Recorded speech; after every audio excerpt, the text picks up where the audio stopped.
Okay,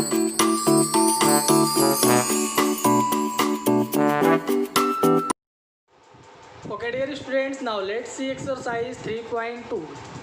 So in this exercise, the first question is which of the following numbers are not perfect square। कह रहा है यहाँ जो numbers given है इनमें से कौन सा नंबर perfect square नहीं है ये बताना। Give reasons, फिर आपको रीजन भी देना है कि अगर ये perfect square नहीं है तो क्यों नहीं है। हाँ, तो let's start। As I have told you properties of square number में, हाँ हमने प्रॉपर्टीज ऑफ स्क्वायर नंबर में आपको बताया था if the unit digit of a given number is 2, 3, 7 और 8। अगर किसी भी दिए गए नंबर के यूनिट के प्लेस पे 2, 3, 7 या 8 में से कोई भी डिजिट आ जाता है तो it is not a perfect square, तो वो परफेक्ट स्क्वायर नहीं होता है ना। तो यहाँ आप देख रहे हैं जो फर्स्ट क्वेश्चन है 7, 9, 2, 1, here the unit digit is 1। Unit digit क्या आया? 1 आया, यानी 2, 3, 7, 8 में से कोई भी डिजिट यहाँ यूनिट के प्लेस पे नहीं आया ना, यानी ये आपका परफेक्ट स्क्वायर है। हाँ, it is a perfect square number, एक परफेक्ट स्क्वायर नंबर कहलाएगा। हाँ, ये परफेक्ट स्क्वायर नंबर है। इसके अलावा दूसरे भी रीजन्स होते हैं हमें ये चेक करने का कि ये परफेक्ट स्क्वायर है या नहीं है। दूसरा क्या रीजन होता है, हम दिए गए नंबर को 3 या 4 से डिवाइड करते हैं। अगर 3 और 4 से डिवाइड करने पे रिमाइंडर जो है, हाँ रिमाइंडर अगर 0 और 1 आता है, क्या आता है?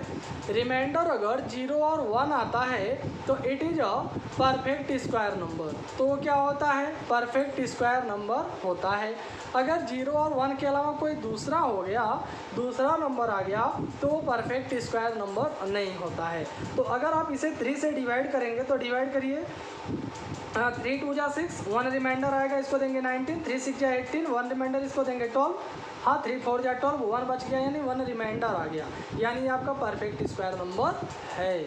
समझ में आ गया ना इतना? Very good. Now let's see question number B. यहाँ दिया 12, 2, 8, 8। तो student here you are saying that the unit digit is 8, यानी 8 आ गया ना। हमने बताया था 2, 3, 7 या 8 में से कोई भी डिजिट यूनिट के प्लेस पे आया तो वो परफेक्ट स्क्वायर नहीं होगा। तो आप यहाँ बताएंगे because unit digit is 8, so 12 to 8, 8 is not a perfect square number। ये परफेक्ट स्क्वायर नहीं है या परफेक्ट स्क्वायर नंबर नहीं है। तो student I hope you are understanding well. Now let's see third question. Here you are given 4205। 4205 है ना, check करना ये परफेक्ट स्क्वायर है या नहीं है। तो 2, 3, 7, 8 में से कोई भी डिजिट लास्ट में नहीं आया तो हम इसके अकॉर्डिंग नहीं बता सकते परफेक्ट है या नहीं है। अब हम डिवाइजिबिलिटी वाला रूल अपनाएंगे। डिवाइजिबिलिटी में बताए थे हम 3 से या 4 से इस नंबर को डिवाइड करेंगे। डिवाइड करने पे रिमाइंडर 0 और 1 आना चाहिए। अगर रिमाइंडर 0 और 1 है तो that is a perfect square number. If it is not 0 और 1 then it is not a perfect square number. तो लेट्स सी, अगर हम इसे 3 से डिवाइड करें तो 3 1 जा 3, 1 रिमाइंडर इसको देंगे 12 आ गया, 3 4 जा 12, हाँ 0 डिवाइड नहीं होगा, 5 भी ले लिए तो 5 आएगा, 3 1 जा 3, तो 5 से 3 माइनस हुआ, रिमाइंडर कितना आया 2। I think you are understanding. समझ में आ रहा होगा। नहीं आ रहा तो एक बार हम आपको यहाँ डिवाइड करके ही दिखा देते हैं। हाँ, वैसे आप मन में चाहे तो डिवाइड कर सकते हैं जैसे हम आपको बता रहे थे। हाँ, नहीं आ रहा समझ में तो आप इसे 3 से डिवाइड करिए। 3 1 जा 3, रिमाइंडर 1 आ गया 12, 3 4 जा 12, 0 लेंगे नहीं डिवाइड होगा, 5 ले लीजिए, 2 अंक ले रहे हैं तो 0 बढ़ाना पड़ेगा, 3 1 जा 3, हाँ 5 से 3 माइनस होगा तो रिमाइंडर कितना आ रहा? 2 आ रहा है ना, रिमाइंडर 2 आ गया। तो यहाँ जो रिमाइंडर है वो 2 आया ना, reminder is 2 here, so you can say that it is not divisible by 3। क्यों? क्योंकि हम डिवाइजिबल कह रहे हैं, it is not a perfect square number. ये परफेक्ट स्क्वायर नंबर नहीं है। हमने आपको बताया अगर रिमाइंडर 0 और 1 आता तो परफेक्ट स्क्वायर होता, लेकिन 0 और 1 नहीं आया तो आप यहाँ रीजन देंगे बिकॉज रिमाइंडर इज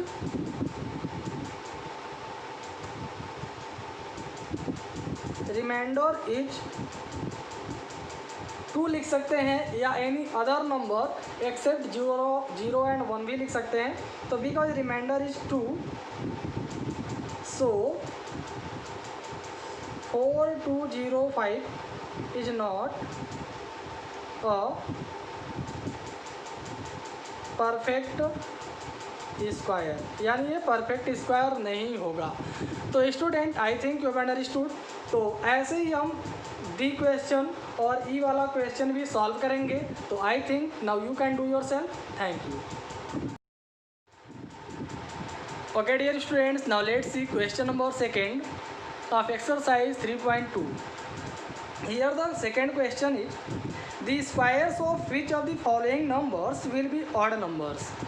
कह रहा ना, यहाँ जो नंबर्स है 131, 21, 36, 42, 59 और 628, इन सभी नंबरों में से ऐसे कौन कौन से नंबर हैं जिनका स्क्वायर हमेशा ऑड नंबर आएगा। यानी अगर हम इसका स्क्वायर फाइंड करें ना, तो इसका स्क्वायर क्या आएगा, ऑड नंबर आएगा। तो student property of square property of perfect square में हमने आपको बताया था ऑड नंबर का स्क्वायर हमेशा ऑड में आता है और इवन नंबर का स्क्वायर हमेशा इवन में आता है। क्या बताए थे? हाँ, बिकॉज हम यहाँ लिख सकते हैं रीजन में स्क्वायर ऑफ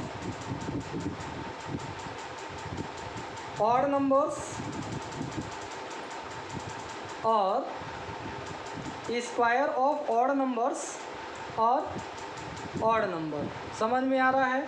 यानी ऑड नंबर के स्क्वायर्स हमेशा क्या होते हैं, ऑड नंबर होते हैं। So here your answer will be 131 क्या एक ऑड नंबर है, तो इसका स्क्वायर हमेशा ऑड आएगा। ये आपका हो गया। और 21, 36 इवन नंबर है ना, तो कह रहा ऑड नंबर में इसका स्क्वायर आना चाहिए, तो ये नहीं होगा। और 42, 59 ये आपका ऑड नंबर है, तो 42, 59 का स्क्वायर भी ऑड में आएगा। 628 ये इवन नंबर है, सो इसका स्क्वायर इवन में आएगा। तो हमको ऑड का बताना है, तो इन दोनों का स्क्वायर ऑड नंबर आएगा, तो यही आपका आंसर हो गया। बस आपको ये बताना है कि किसका स्क्वायर ऑड में आएगा। तो 131 का स्क्वायर ऑड आएगा और 42, 59 का स्क्वायर ऑड में आएगा। बस आपका यही आंसर है। सॉल्व नहीं करना, without solving you have to tell which of the following numbers have odd number after squaring. समझ में आ रहा है? तो I think you have understood. Thank you. Okay dear students, now let's see question number 3rd. Here the third question is, what will be the units digit of the squares of the following numbers? कह रहा ना, यहाँ जो numbers given है, इन number का जब हम square करेंगे तो इसके स्क्वायर करने पर जो यूनिट डिजिट आएगा वो यूनिट डिजिट क्या होगा। कहने का मतलब वो यूनिट डिजिट इवन नंबर होगा या ऑड नंबर होगा। You have to tell this, ये हमें बताना है। तो student, as I have told you, the square of an even number is always even and the square of an odd number is always odd number. समझ में आ रहा है? इवन का स्क्वायर हमेशा इवन होता है और ऑड का स्क्वायर हमेशा ऑड होता है। तो हम देख रहे हैं कि यहाँ लास्ट में 2 आया है, जो पहला क्वेश्चन दिया 62। हाँ, तो ये है क्या, इवन नंबर, इवन नंबर है ना, तो इसका स्क्वायर क्या आएगा। हाँ, square of 62 is an odd is an even number, या विल भी लिख दीजिए। हाँ, square of 62 will be an even number, यानी इसका स्क्वायर एक इवन नंबर ही आएगा। क्यों? क्योंकि ये इवन नंबर है, इवन नंबर है तो इवन नंबर आएगा। तो आपसे कह रहा है यूनिट डिजिट क्या आएगा, तो यहाँ यूनिट डिजिट जो है, हाँ, यहाँ जो यूनिट डिजिट है वो क्या आएगा, जो यूनिट के प्लेस पे नंबर यानी डिजिट है उसी का स्क्वायर आएगा ना। तो 2 है तो 2 का स्क्वायर आप करेंगे तो कितना, 4 आ जाएगा। कितना आएगा, 4। तो यूनिट डिजिट यहाँ 4 आएगा, दैट इज योर आंसर। ऐसे अगर हम बी को लेकर चलें तो बी में 6, 5, 5, 5 है, तो यहाँ पे जब आप इसका स्क्वायर करेंगे तो इसके स्क्वायर में यूनिट डिजिट क्या आएगा, 5 का स्क्वायर कर दीजिए। हाँ, तो 5 का स्क्वायर क्या आएगा, 5 5 जो 25, यानी 5 ही आएगा ना। तो यहाँ पे यूनिट डिजिट 5 हो गया। समझ में आ रहा ना? यहाँ पे हम 2 का स्क्वायर किए थे तो यूनिट डिजिट 4 आ गया। यहाँ पे 5 का स्क्वायर करेंगे तो 25, यानी यूनिट डिजिट 5 आ गया। ऐसे नेक्स्ट 277 है, तो यहाँ पे जो यूनिट डिजिट होगा ज़रा ध्यान दीजिए, यहाँ 7 है तो आप 7 का स्क्वायर करेंगे तो 7 7 जा 49, यानी लास्ट में 9 आया तो 9 ही आपका आंसर है। आपको ध्यान देना ये 9 आपको हम बता रहे हैं, 9 आपका यूनिट डिजिट आएगा स्क्वायर करने पर। ऐसे नेक्स्ट नंबर दे रखा वो 7431। हाँ, तो यहाँ पे ध्यान दीजिए यूनिट डिजिट क्या आएगा, यहाँ यूनिट डिजिट 1 है तो 1 का आप स्क्वायर करेंगे तो 1 ही आएगा ना, तो 1 आपका यहाँ पे आ गया, 1 1 जा 1 यानी 1 ही आएगा। हाँ, तो student I think you understood very well all these question. Thank you.